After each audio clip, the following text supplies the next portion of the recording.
सुप्रभात बच्चों। मैं सुजन कुमार कुंडू आपके समक्ष आज फिर से उपस्थित हुआ हूँ। आज मैं आपके समक्ष संज्ञा के विषय में समझाऊंगा। संज्ञा के किसे कहते हैं, उसके भेद, उसकी परिभाषा पिछली कक्षाओं में मैंने समझाया था कि उसके कितने भेद होते हैं, संज्ञा किसे कहते हैं, उदाहरण स्वरूप सब समझाया। आज हम इसी पाठ का अगला जो अंक है मैं लेकर आया हूँ, ध्यानपूर्वक सुने। भाववाचक संज्ञाओं की रचना, अर्थात भाववाचक संज्ञा किस तरह से बनाया जाता है, ध्यानपूर्वक सुनिए। जैसे जातिवाचक संज्ञा द्वारा भाववाचक संज्ञा बनाना।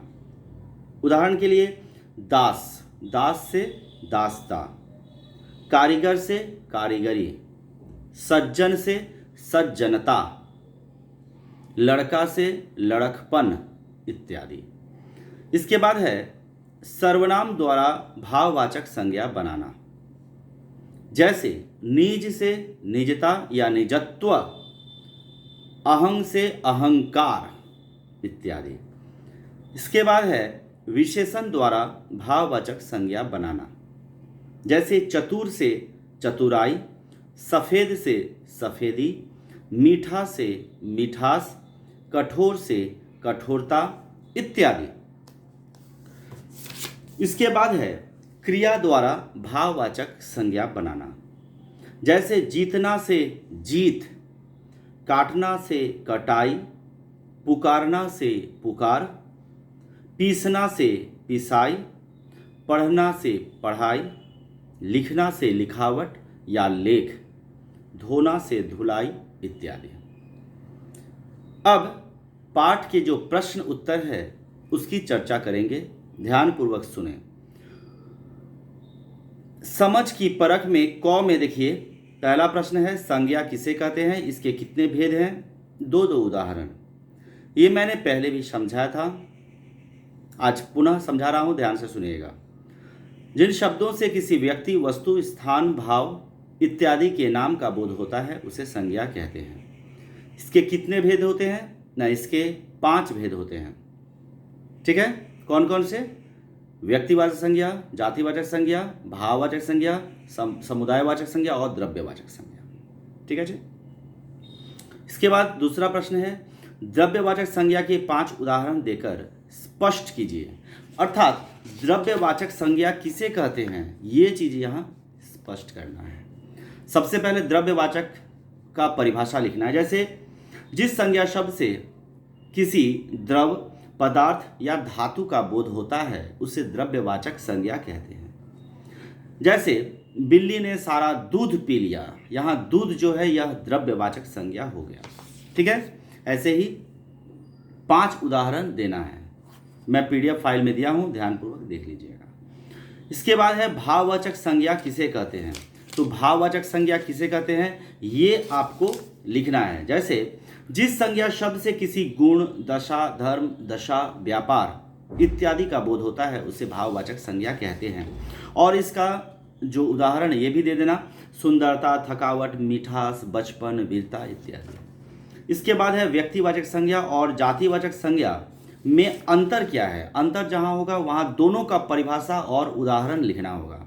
पहले व्यक्तिवाचक संज्ञा किसे कहते हैं ये लिखना होगा कि जिस शब्द से किसी विशेष या एक, ओनली वन विशेष या ओनली वन जो है व्यक्ति, वस्तु, स्थान, भाव इत्यादि का व्यक्ति, वस्तु, स्थान इत्यादि के नाम का बोध होता है, ओनली वन, एक, उसे व्यक्तिवाचक संज्ञा कहते हैं।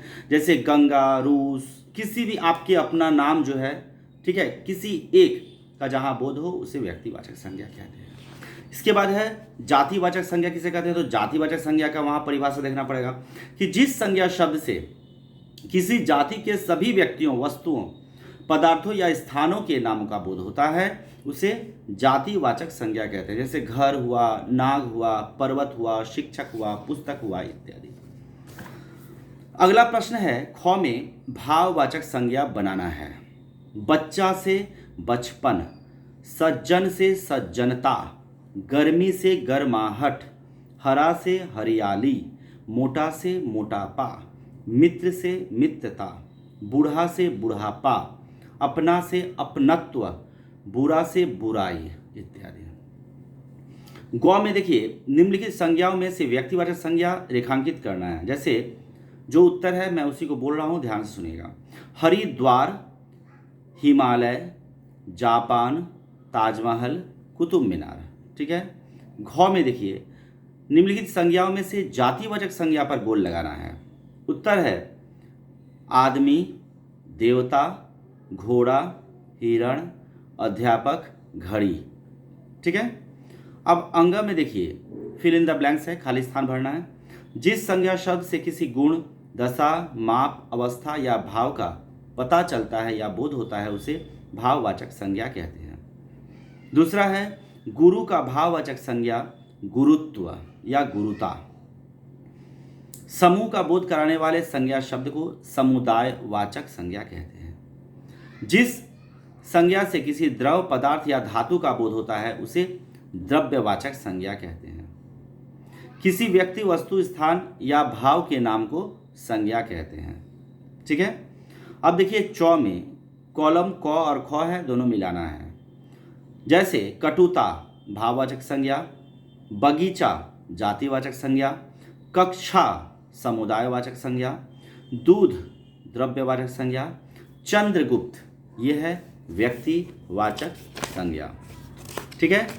अब पेज पलटिएगा। 6 निम्नलिखित वाक्यों में उचित भाववाचक संज्ञा भरना है। जैसे पहला है लड़की की, बौ में है सुंदरता, ने सभी को प्रभावित किया।